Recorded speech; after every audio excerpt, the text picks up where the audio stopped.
How do you create a custom hook in React?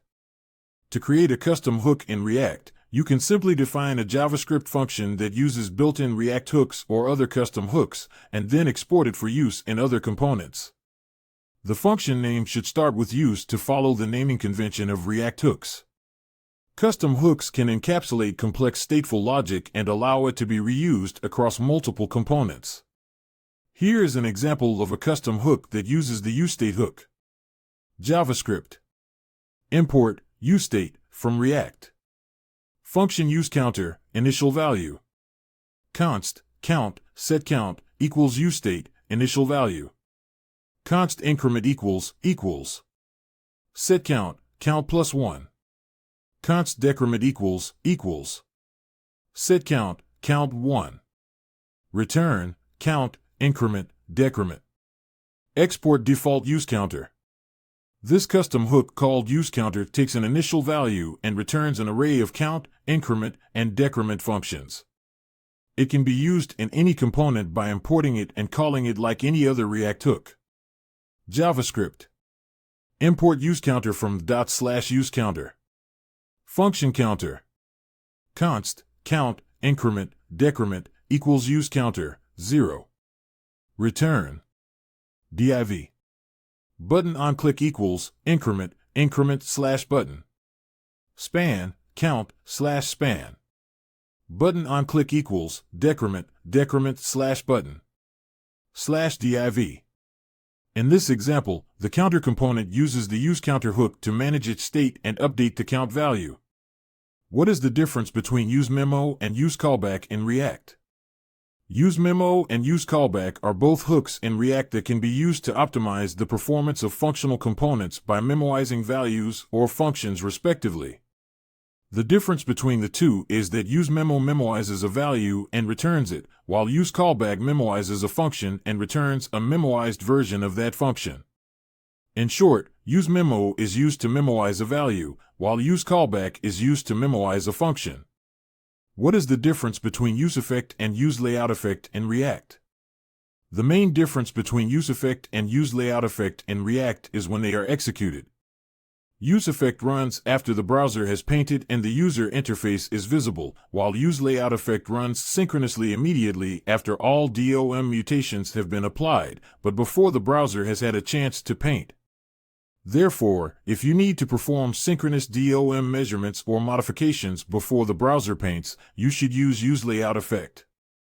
If the timing doesn't matter or you need to perform asynchronous operations, you can use useEffect. What is the difference between useState and useReducer in React? useState is a built-in React hook that allows you to manage state in a functional component, while useReducer is another built-in hook that allows for more complex state management through a dispatch function and a reducer function. In general, useState is ideal for managing simpler state, while useReducer can be used for more complex state and state transitions. What is the difference between useRef and useState in React? In short, useRef is used to store mutable values that persist across renders without triggering a re-render, while useState is used to store stateful values that may trigger a re-render when updated. useRef is commonly used to reference DOM elements, manage focus, or store any other value that needs to persist across renders without causing a re-render. On the other hand, useState is used to manage stateful values within a component, which may change during the component's lifecycle and trigger a re-render to update the UI. What is the difference between createContext and useContext in React? CreateContext is a method in React that creates a new context object, which can be used to pass data through the component tree without having to pass props down manually at every level. On the other hand, useContext is a React hook that allows you to consume the context value created by createContext.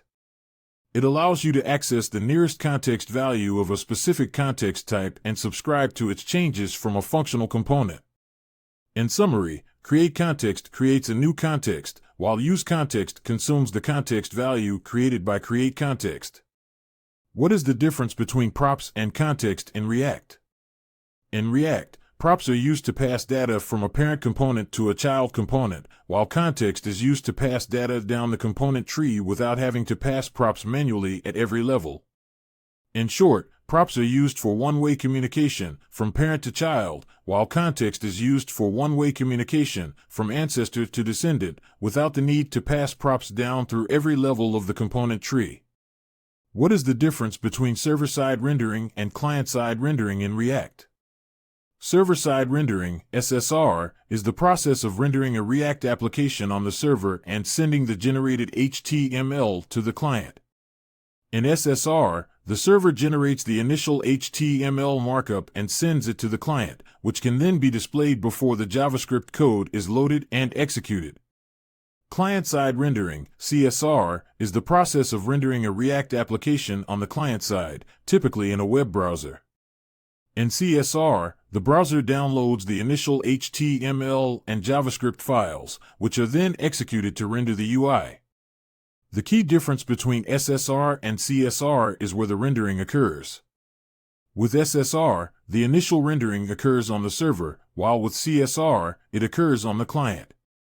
What is the difference between a class component and a functional component in React? A class component is a type of component in React that uses a JavaScript class to define its behavior and state. It has access to component lifecycle methods and can use the this keyword to refer to its own properties and methods. A functional component, on the other hand, is a simpler way to define a component using a JavaScript function. It is a stateless component that receives props as its input and returns a rendered element. It doesn't have access to component lifecycle methods or state, but can use React hooks to manage local state and perform side effects. Thanks for watching. For more information, like, comment, and subscribe our channel.